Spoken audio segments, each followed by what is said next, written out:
अस्सलाम वालेकुम।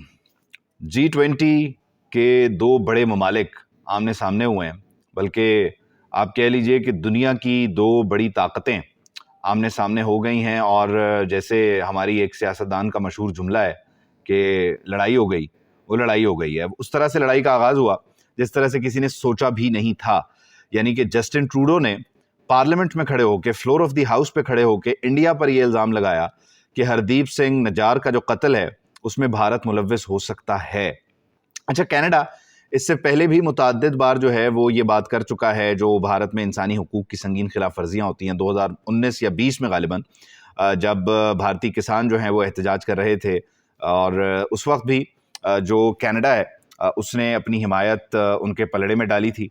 तो ये यहाँ से एक टसल, एक लड़ाई का सिलसिला शुरू है, क्योंकि इस फैक्ट को हमें समझना भी होगा, याद भी रखना होगा कि भारत के सताए हुए बहुत ज़्यादा सिख बड़ी तादाद में कनाडा में रहते हैं और कैनेडियन नेशनल्स हैं। जैसे कि हरदीप खुद भी कैनेडियन नेशनल थे और 1997 में ये चले गए थे कनाडा, और इन्होंने फिर वहाँ पर प्लम्बरी का काम किया, असाइलम क्लेम किया, बल्कि असाइलम भी क्या क्लेम किया, इनकी शादी हुई खातून से और फिर उसके बाद इनकी इमिग्रेशन हो गई। अब हरदीप का मसला ये था कि हरदीप ने रेफरेंडम भी करवाया एक 2020 में गालिबन, if I am not wrong. उस रेफरेंडम के बाद भारत ने इनकी जो अराजी थी वो हथिया ली।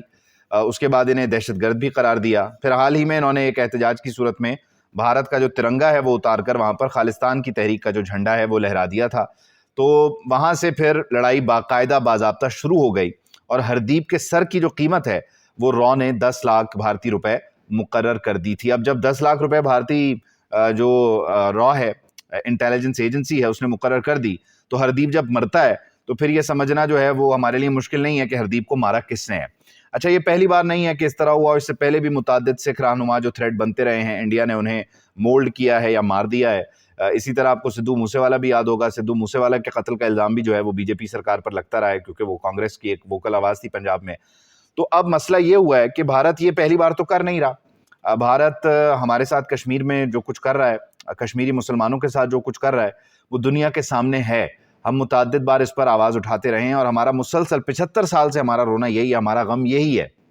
अब हुआ ये है, मुश्किल ये आ गई है भारत के लिए कि उसने वेस्टर्न ब्लॉक को, यानी जिसका वो बेनिफिशरी है इस पूरे खित्ते में, जो चीन की इजारादारी ख़त्म करने के लिए मुसल्लत किया गया है चौधरी, वो इंडिया है।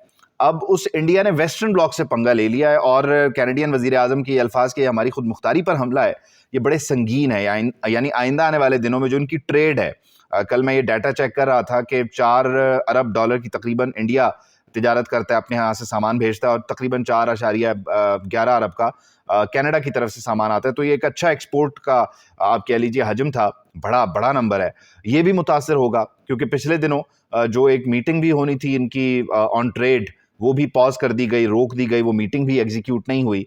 तो इस तरह से मजमूई तौर पर भारत की इकॉनमी को भी ये पहला धचका है। अभी जो क्वाड अलायंस है वहाँ पर भी भारत को जो है ये हजीमत का सामना करना पड़ेगा। G7 ममालिक की तरफ से यकीनी तौर पर यह मसला आएगा। G20 ममालिक जो हैं वो भी ये बात करेंगे। दूसरा, इसकी टाइमिंग बड़ी इंपॉर्टेंट है। अभी जनरल असेंबली का सेशन हो रहा है, तो वहाँ पर कैनेडियन वज़ीर आज़म डेफिनेटली ये बात करेंगे, जिससे हमारा मुकदमा कश्मीर का मजबूत हो जाता है।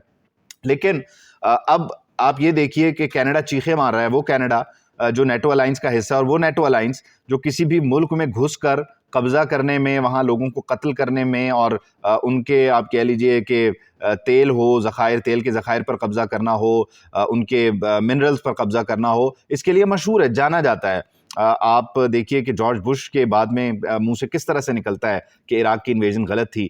टोनी ब्लेयर किस तरह से माफिया मांगते हैं या कहते हैं कि हमने जो इराक में इन्वेजन की वो गलत थी। तो मजमूई तौर पर ये वो नेटो अलायंस है जो दुनिया के किसी भी मुल्क में घुसने से दरेग नहीं करता, दुनिया के किसी भी मुल्क में घुस जाता है, हमला कर देता है अपनी सालमियत खुद मुख्तारी के नाम पर। अब जब उनके अपने घर तक आग पहुंची है तो उनकी चीखें निकल रही हैं। उन्हें अंदाजा होना चाहिए कि हम सलामती काउंसिल में बार बार ये बात करते रहे हैं कि भारत दहशतगर्द है। अब भारत ने इस दहशतगर्दी यानी हरदीप को कत्ल करने के बाद जो भारत का सबसे बड़ा मसला है, एक तो रॉ के स्टेशन चीफ को वापस भेज दिया। अब रॉ का जो नेक्सस या नेटवर्क है ओवरऑल पूरी दुनिया में जो स्टैब्लिश किया हुआ है, सेटअप किया हुआ है, जो कि हर इंटेलिजेंस एजेंसी करती है, रॉ के स्टेशन चीफ के निकलने से आप जहां एग्रेसिव मोड में थे, जहां जहां अफ्रीकन ब्लॉक में, यूरोपियन ब्लॉक में, या आप कह लीजिए कि अमेरिका में या एशिया लेवल पे, آپ وہ اگریسو سٹانس سے اب آپ ڈیفینسو سٹانس پہ فوراً سے کنورٹ ہو گئے ہیں. تو یہ ایک بڑا دھچکا ہے بھارت کو یقینی طور پر. دوسرا یہ بھارت کے shining India, brighter India, Beti Padhao اور اس کے علاوہ جو دیگر جو کئی نعرے انڈیا نے لگا دیے ہیں، چاند پر پہنچ گئے ہیں، لیکن اس سب کے باوجود جو بنیادی حقوق ہیں اس کی حق تلفی آپ کے سامنے ہے کہ جو سکھ ہیں وہ کس طرح سے آواز بلند کرتے آئے ہیں اپنی.